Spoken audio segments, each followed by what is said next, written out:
Nah itu. Jadi begitulah. Jadi orang-orang yang selalu menjelek-jelekan Jawa, orang yang selalu tidak percaya dengan Jawa, ya itulah tandanya dia itu benalu. Gitu. Jadi dia numpang tapi nggak sadar.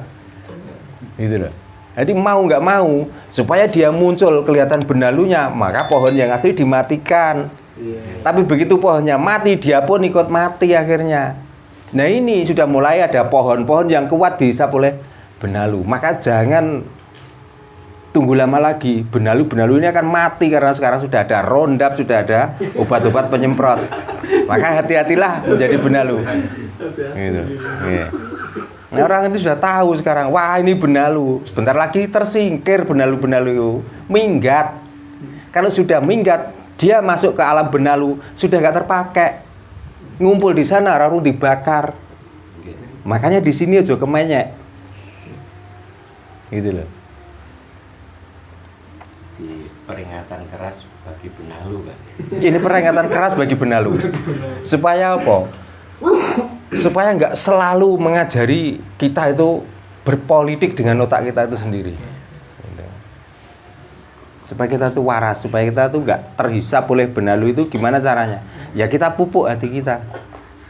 Dengan apa? Dengan ilmu tinggalan para leluhur kita. Kita dibilang kafir, dibilang musyrik. Terserah, bukan kamu yang menentukan saya kafir dan musyrik. Tapi saya punya Gusti. Gitu. Kamu juga manusia yang mengatakan kok. Kamu bisa musyrik sewaktu-waktu, bisa sesat sewaktu-waktu. Tapi kita orang Jawa, tenang-tenang saja. Wong mati ya seperti itu. Mau dibacakan apa? Mau diadani seperti apa? Yang namanya mati ya kaku itu. Ya tetap ditanam di dalam kubur. Itu. Kok kita merencanakan setelah mati? Mati aja belum kok merencanakan. Ya mati dulu baru kamu merencanakan. Mau kamu dalam perut nggak merencanakan bawa baju, nggak merencanakan bawa nasi. Begitu lahir cepret sudah ada baju, sudah ada makan kok. Mati kok bingung, kepengin tok swarga.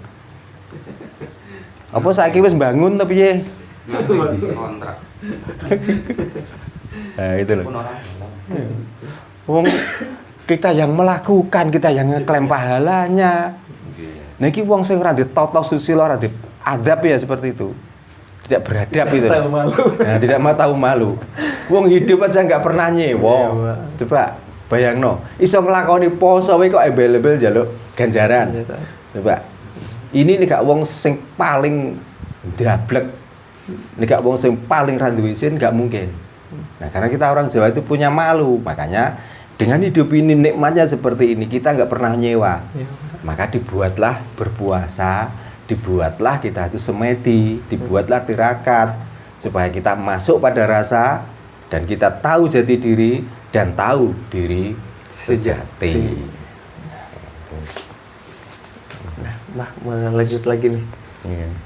Yang menarik bagi saya sendiri gitu, akhir-akhir ini ketika kan berbicara, mungkin kita berbicara agama itu orang-orang yang akhlaknya baik. Namun ternyata katakanlah kita kumkan semuanya gitu, agama yang terkena itu ada 4. Namun terkadang orang yang dianggap agamanya itu paling terbaik ternyata masih melakukan katakanlah pejabatnya korupsi juga. Apa yang salah itu ketika dia beragama tersebut, atau karena rasanya itu atau jati dirinya yang dilupakan gitu. Dan sekarang saya melihat sendiri gitu di media sosial, malah orang-orang sekarang itu menilai bukan agamanya tapi budinya sendiri. Nah, ini relate-nya dengan ajaran Jawa sendiri. Apakah ini bukti nyata bahwa ajaran Jawa itu adiluhung dan ya larang tuh maksudnya agung banget gitu kan, Bang?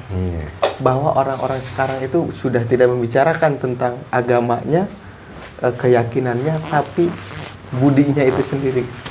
Nah, gimana menurut Mbah Darno?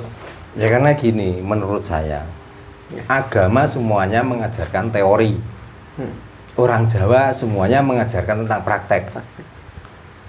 Nah, setelah kita melakukan teori, itu adalah seolah-olah sudah melakukan praktek.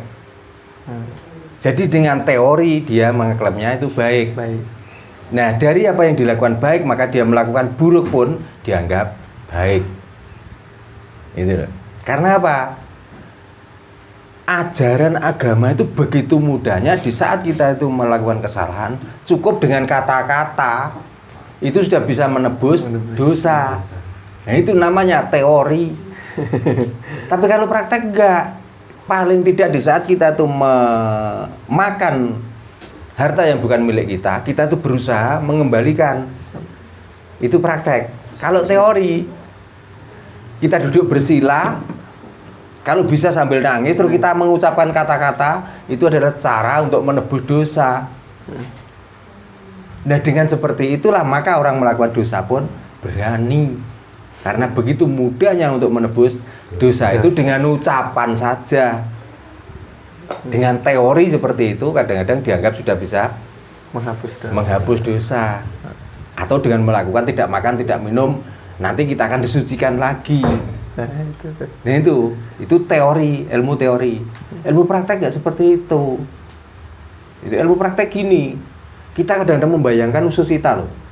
Mosok tiap hari kok terus dimasuki makanan terus. Kita bayangkan, yang keluar saja baunya seperti itu. Apalagi yang tersisa. Coba. Kalau nggak kita berhentikan, kapan sucinya perut ini? Kapan bersihnya perut ini? Ini teori loh. Makanya kita orang Jawa di saat kita melakukan puasa, kok malamnya ada begini, ya sudah ini saja. Jangan sampai kita itu kekenyangan karena makan. Balas dendam tadi ya. Balas dendam itu tadi. Tapi kalau teori, kita nggak makan, nggak minum, kadang sampai tele-tele, bahkan kalau bisa nggak usah kerja. Karena apa? Nanti membatalkan kita tidak makan dan tidak minum. Tapi begitu jam 3 kita sudah bingung, sibuk mencari apa yang nanti malam enak di lidah. Apa enggak emosi yang kita ikuti? Ya, saya yakin emosi sih. Jelas toh? Ya. Balas dendam. Kita belum makan sudah membayangkan apa yang paling enak nanti. Paling tidak kalau es yang paling seger apa? Coba. Nah, siapa yang untung? Ya orang-orang penyedia makanan itu. Orang yang fakir miskin mendapatkan apa? Yang mampu membeli es campur, mampu membeli es buah seger. Lah orang-orang miskin yang melihat, apa kalau gak pengen? Coba. Apakah bukan kita itu seolah-olah itu apa ya? Basa Jawa ini ngiming-ngimingi malah. Coba. Apakah nggak ada cemburu di hati orang-orang miskin?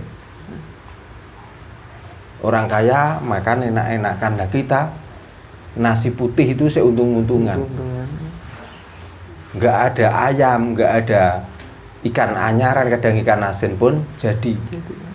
Apakah bukan artinya kita itu menyakiti perasaan orang-orang miskin? Coba. Nah itulah kalau kita tuh menganut teori. Makanya kita tuh praktek, dengan praktek itu adalah rasa. Gitu loh. Maka kita pakai perasaan. Ternyata nggak enak ya, nggak makan dan minum. Tenaga kita lemas. Ya kita mau apa aja, rasanya nggak kuat. Ini baru 1 hari, ini baru 1 bulan. Lah orang itu yang udah bertahun-tahun seperti itu. Terus gimana rasanya? Mbok urip uteke ben gak bento. Gitu loh. Biar kita tuh tahu hakikatnya orang puasa. Karena ini masih dalam kita mau melaksanakan puasa itu. Ya, makanya kita bicarakan tentang itu terus.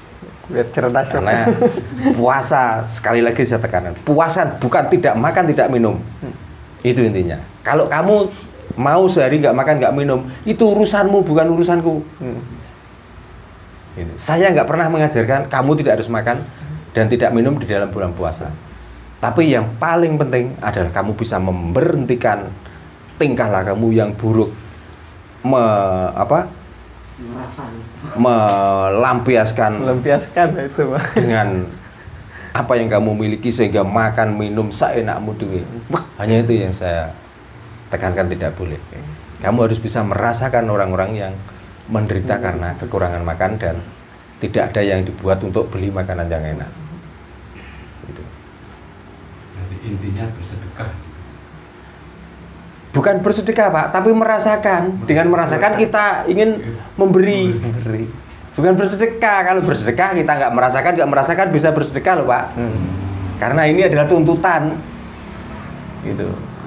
Jadi nggak masuk ke rasa sedekah itu. Karena sedekah pada umumnya dikala kita memberi akan dibalas pahala 29 atau 27 wes sakarepe kono. Iya. Beda lagi. Artinya kita bisa merasakan Pak. Dengan memberi itu artinya kita tidak harus wah kudu akeh, tidak. Sedikit pun kita ikhlas dan kita berbagi rasa, itu namanya memberi. Kalau dinamakan bahasa sedekah, kita mengadopsi bahasa orang lain lagi. Ya, memberi, semenehi namanya. Mari mergo napa? Terketuk atine, duwe rasa. Gitu. Nah, orang yang melakukan itu orang-orang yang tidak punya rasa. Makanya poso ora tambah luman ning poso tambah medhit mergo apa? Nggo nyukupi isine waduke. Lan nyukupi rasane cangkeme. Gitu. Makanya orang yang melakukan puasa ternyata enggak malah sabar, tapi malah angkara murka. Gitu. Karena apa? Dia sudah lapar, sudah dahaga, ini sudah baik. Jadi orang lain jelek ya, ayo dirasani wae. Wong awak dhewe wis apik.